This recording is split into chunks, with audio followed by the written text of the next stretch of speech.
Out of all the things Batman is known for, the car, the sidekicks, the city, it's his rogues gallery that's arguably one of the best parts of the Dark Knight's stories.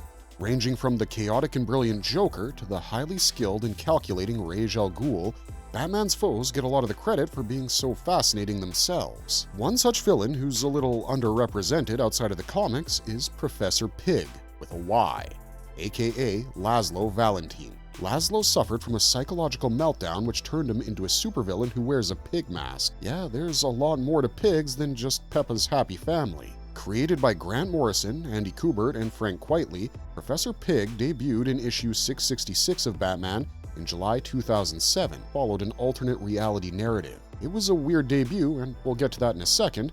However, 2 years later, in issue number 1 of Batman and Robin, Professor Pig started his journey as a recurring character in the mainstream DC universe before being reintroduced in the New 52 and DC Rebirth eras. Ever since, Pig has been one of Batman's most twisted enemies, and in this video, we're going to dig up some insane facts about this already crazy-ass antagonist. Are you ready to learn 15 disturbing facts about Professor Pig? We hope so, but before we get into our list, we do have a very small request. If you like our content, please support us by subscribing to the channel. This is a small click for you, but for us, it means a lot. Thank you. Let's begin. Professor Pig's unsettling debut. Usually, new characters either debut as a hero or a villain, but being introduced as a corpse? That would suck, but that's exactly how Professor Pig came into the world. In the previously mentioned issue, which shows a distant future in a parallel reality, we get to see a newly minted Batman, Damian Wayne, the son of Bruce Wayne and Talia al Ghul. Talia is none other than the daughter of one of Batman's archenemies, Ra's al Ghul, and Damian was genetically perfected and trained to replace Batman in his youth. However, he chose to be a lone wolf who walked the path between good and evil. In this comic, Damian's Batman comes across a Dolatron, one of Professor Pig's brainwashed victims and goons, and soon after, we get our first glimpse of the Professor crucified upside down in a local church with a nail hanging out of his mouth. Back then, Pig didn't even have his infamous mask, and one of the policemen even humorously quotes, "Looks like he found religion." A dead body was all the creators needed to introduce one of the most perverse villains in Batman's world. Professor Pig's first face-off wasn't with Bruce Wayne's Batman. When Professor Pig managed to rise as a returning character in 2009, he faced a Batman who wasn't Bruce Wayne, and he also met a brand new Robin. Professor Pig entered at a point in the story where Bruce Wayne was dead after the events of R.I.P. Batman in the Final Crisis storyline. This was followed by Battle for the Cowl, where Dick Grayson dons the cowl and Batman's son, Damian Wayne, decides to serve as his new Robin. It was this duo that Pig encountered first before he met Bruce Wayne in the expanded lore. At the end of this comic issue, we even spot Professor Pig's notorious mask. Thanks to Grant Morrison's brilliant writing skills, this series was a perfect mixture of action and fun. Pig had already started his gruesome process of human alterations, and he now targeted Robin to turn him into a Dolatron. A horde of Dolatrons attacked the Boy Wonder, who was now experiencing Pig's horrific transformative process firsthand. But before he could experiment on Robin, Batman swooped in and saved the day. This marked the first ever encounter between Pig and Batman in the canon. Why is Professor Pig's name spelled with a Y? The easy answer is that Grant Morrison lifted the name of Professor Pig from Momus and Kahimi Kari's song, Pygmalism. But things can never be this simple with a character as complicated as Pig. The Y in his spelling is a deliberate nod to Pygmalion, a Greek mythological figure who sculpted a woman and fell in love with his own creation, similar to Laszlo Valentine's obsession for his Dolatrons. Meg Downey stated in a DC comic editorial, like the Pygmalion of myth, Laszlo fancies himself something of a sculptor, except he doesn't work in clay or marble, he's much more fascinated with transforming living human bodies. He has no real rhyme or reason for his crime, he's really only motivated by his art. There's no vendetta or plan or higher purpose, he just wants to spread his own twisted idea of perfection in his work, no matter the cost. Pig also draws from George Bernard Shaw's 1913 stage play, which was adapted into the musical My Fair Lady of 1956. Starring Rex Harrison, it revolves around the story of a professor's attempt to change a street urchin into an educated elite society woman. Curiously enough, Harrison would also play Dr. Dolittle, who was famous for teaching farm animals.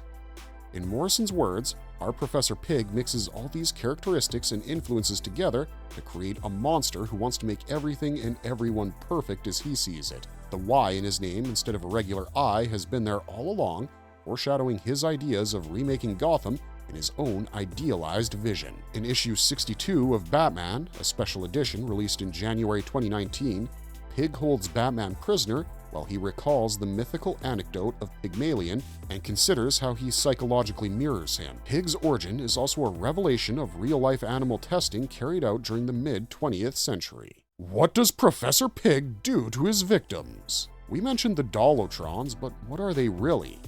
Well, for Professor Pig, they're his darlings who show what perfection really is. In reality, Dollotrons are pretty much like dolls to Pig, who considers them the ultimate stage in perfecting a person. This guy is so crazy about flawlessness that he uses identity-destroying chemicals and surgical processes in a gruesome experiment to create his exquisite, doll-like version of humans. Well, if we can even still call them humans. The procedure leaves an irreparable scar on the victims both physically and emotionally, as they're essentially lobotomized into robots incapable of intellect or feelings. These machine-like beings are the epitome of Pig's deranged mentality, as he thinks people should have every unique quirk removed to reach a level of maximum perfection. As the ringleader of the Circus of Strange, he would go so far as to kidnap people of all ages to be his test subjects, and they were stripped away of any individual personality whatsoever. Those who didn't fit this box were killed and thrown out like garbage. We don't really know what Pig did to his victims, but it's known that their heads and hands were wrapped with bandages and they were dressed in hospital robes. The most disturbing part is where Pig would stitch doll masks onto their faces and the presumed removal of sexual organs. God damn it, he is one creepy bastard. Professor Pig and his surgical obsession.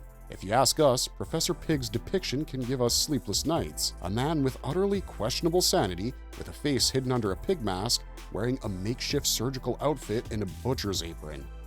He shouldn't be portrayed as a surgeon, the man should be guarding the gates of hell. Pig is known for his fixation on surgical prowess, and frankly, he did a pretty good job at removing and attaching faces both old and new to his lab rats. That brings us to his rather vague yet somewhat explanatory origins. Though he's chosen the moniker of Professor, he might have been a professional surgeon before succumbing to his mentally disturbed state. According to the Batman lore, he was a chemist who worked for a secret government organization during New Earth.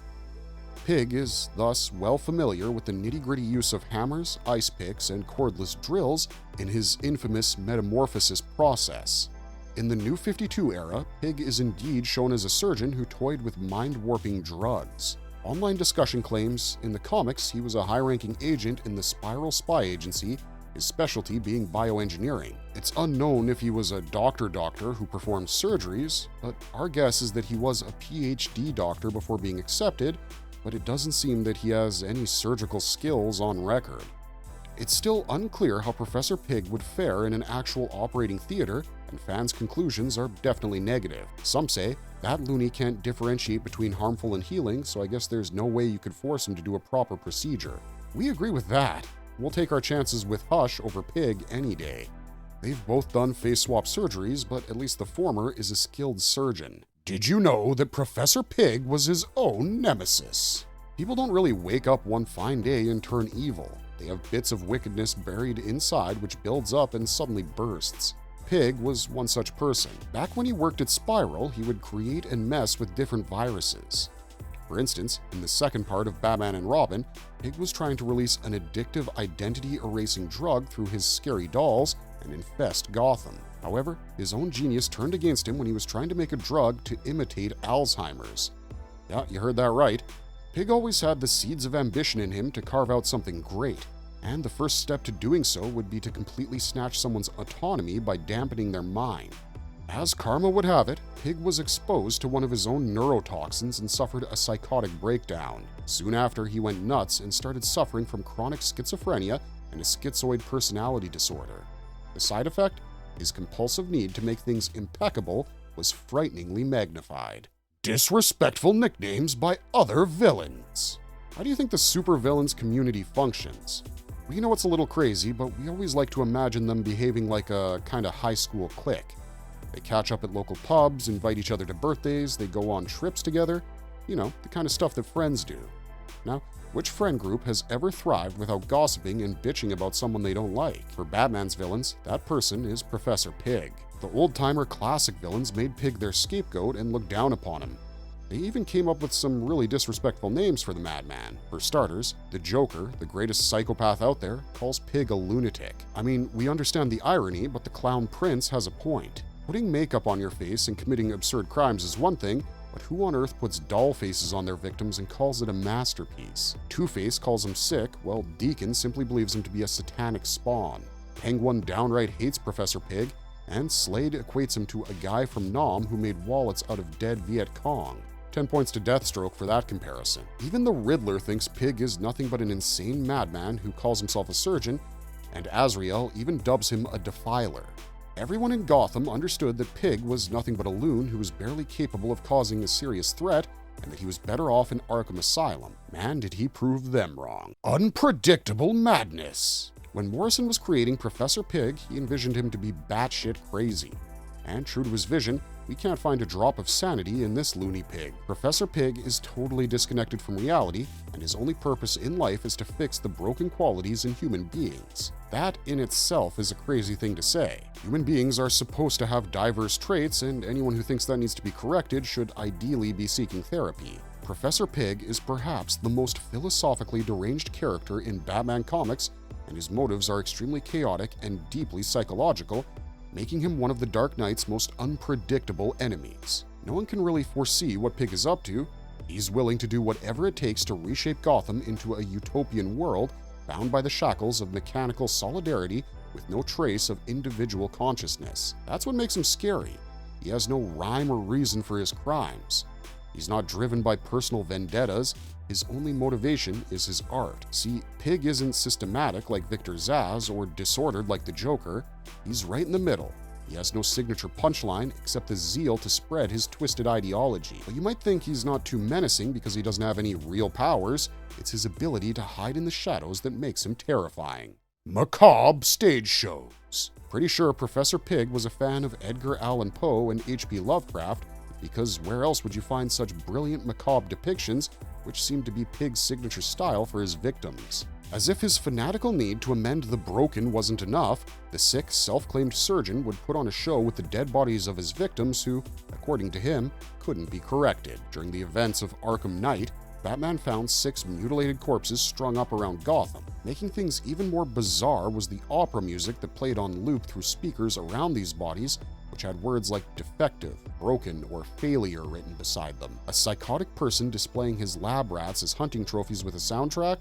Honestly, we can't think of anything more disgusting. The bodies had distorted DNA due to Pig's doll-making process, which destroyed even their fingerprints. Batman had to use his deep tissue scanner to find who these people were and match them with his missing persons database. Meanwhile, Alfred found the only name related to all those horrific killings, Laszlo Valentine, who used to lease the Pretty Dolls parlor in Gotham. Oh, the irony. Interestingly, Batman discovered all of the casualties had something in common. They had a troubled past, either marks from former operations, genetic deformities, or scars from accidents. This means that all these natural blemishes riled up Pig, who was hyper-focused on refining them. For Pig, his subjects were like art installations, and it was this aesthetic sensibility that caused the maniac to put on a disturbing exhibition of his creations, both the good and bad. In a way, Pig isn't that novel of an idea. He can be considered a mirror to a society that inculcates standards of spotless beauty and demands conformity at the cost of self-identity. Disturbing vocal tics. Let me tell you about a nightmare. In an eerily sterile and silent room, a surgeon with a pig mask for a face has laid down his human samples on a cold operation table and is singing his own made-up opera. Pig will make you perfect, or vocalizing, Pig coming for you, Bat, coming to make you perfect. All this while he has a scalpel or a butcher knife or a bone saw in his hand, which he slowly slits through the target's skin, blood spraying out like soda. Only this isn't a nightmare, this is what Professor Pig actually does while performing his cruel, upgrading surgeries. Adding on to his eccentricity is Pig humming nursery rhymes, babbling incoherently, or making porcine noises like snorting or grunting while executing his very best pig impression. Man, Professor Pig is a jackpot for any psychiatrist. That is, if they make it out alive. There are endless uneasy quotes from Professor Pig which add an intimidating psycho-emotional layer to his character. We're just gonna throw in a few here before you start getting too nauseated, because we know that's what happened to us. Pig makes it all better. Pain is just the body's way of saying thank you. Or how about, too broken for Pig to make it better. Too imperfect. Ugh, They make Mother angry. Make Pig feel sick.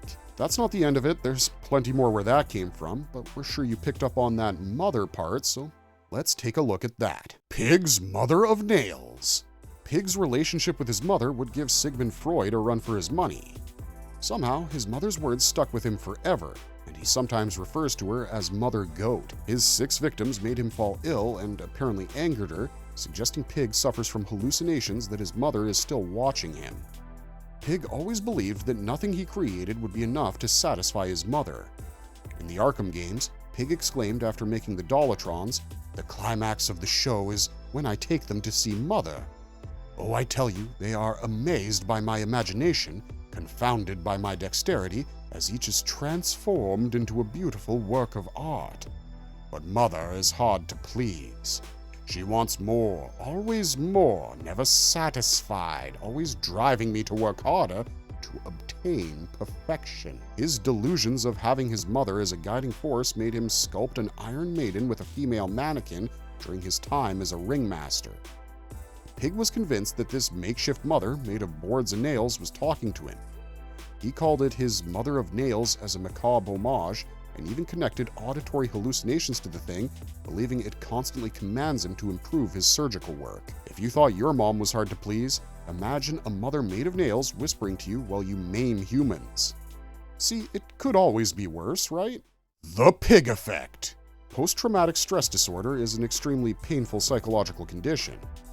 People who have had a bad childhood, lost someone close, or had a near-death experience are among those who often suffer from haunting flashbacks of their distressing moments. Now imagine the magnitude of pain and fear Pig's test subjects went through. Those who were successfully turned into Dollatrons served him obediently, having lost any sense of self. However, it's hard to believe that their minds were absolutely clean slates without an ounce of who they were before they were abducted. Hypothetically, if their subconscious was even remotely functioning in even a broken manner, these humans went through indescribable agony. Those who could be saved before the procedure was complete showed signs of PTSD and were permanently damaged, both physically and mentally. This is worse than Mad Hatter's mind-controlled devices. We're talking about irreversible alterations to the body and brain with needles, knives, and a whole lot of other unpleasant things. In Arkham Knight's The Perfect Crime side quest, Batman drives all the Dollatrons to be locked up in the GCPD. Players have theorized that after that, they're probably taken to hospitals, but we doubt there's any kind of treatment out there that can take away the trauma of looking at a doll face in the mirror. Pig mask symbolism. The creators didn't just pick any random animal to be Laszlo Valentin's mask. Grant Morrison and his team decided upon the diabolical idea of giving Laszlo a pig's face for a lot of reasons. The visually appalling appearance of a big pink animal face on a morbidly obese and equally tall man was the first pushing factor. Moreover, the sarcasm behind designing a character this hideous, who's infatuated with beauty, reflects his incongruous mindset. The other contributing reason was that pigs are often associated with gluttony and filth. Making Laszlo sport that mask was a creative way to mirror his sordid techniques of dehumanization. The entire characterization of Professor Pig is rooted in psychological symbolism. And that pig mask is just the tip of the iceberg. While it did set the tone for his personality, nothing could prepare readers for the truth that lay beneath. Pig's disturbing role as a father. According to the Arkhamverse, Laszlo fathered an illegitimate son, Janos Valentin. As revealed in the audio files for the game, Laszlo didn't remember the name of Janos' mother. All he could recall was that she was impeccably pretty and swept him off his feet. Laszlo believed her to be a natural masterpiece before Mother Goat's nails disfigured her. However, by then, Janos was already conceived and his mother grew increasingly ugly. No matter how much Laszlo tried to resculpt her, she looked like a spoiled canvas, and he ultimately had to end the situation. That's what's on the tape, make of it whatever you want. However, he considers his son to be the perfect creation and loves him with all his heart. He would leave him recordings about his mother and grandmother and made sure the child knew how much his dad adored him. Somehow, this reflects Laszlo's abusive childhood and the lack of affection he went through. He was trying everything, including going against his mother, in his mind, to take care of his son. However, this is no regular father-son bonding we're talking about. At the end of the day, it's Professor Pig, and he would describe to his son the details of making the Dollatrons and pass on the generational fetish with excellence. In Batman Incorporated, Leviathan Strikes, a one-shot comic from December 2011, Janos Valentine works for a criminal organization, Leviathan, and claims that his father taught him to be immune to pain. That's not exactly the kind of parentage you want to glorify. Professor Pig's intriguing cameos. Pig is a relatively new villain in Gotham City, but the Rabid Surgeon has managed to become one of the greatest cameo stars in various story arcs. His most notable appearance was in Volume 2, Issue 22 of the 2013 Batwoman storyline titled Blood is Thick by J.H. Williams III, W. Hayden Blackman, Trevor McCarthy, and Guy Major. Here, DEO leader Mr. Bones tries to recruit some Arkham inmates to go after the Bat family, and in a short sequence, Cameron Chase interviews Black Mask, Mortician, Bright, and Professor Pig about their thoughts on Batman. Then, in 2014, Pig showed up in another comic plotline, Gothopia, by John Layman, Art Thibaert, Aaron Lopresti, and Blonde.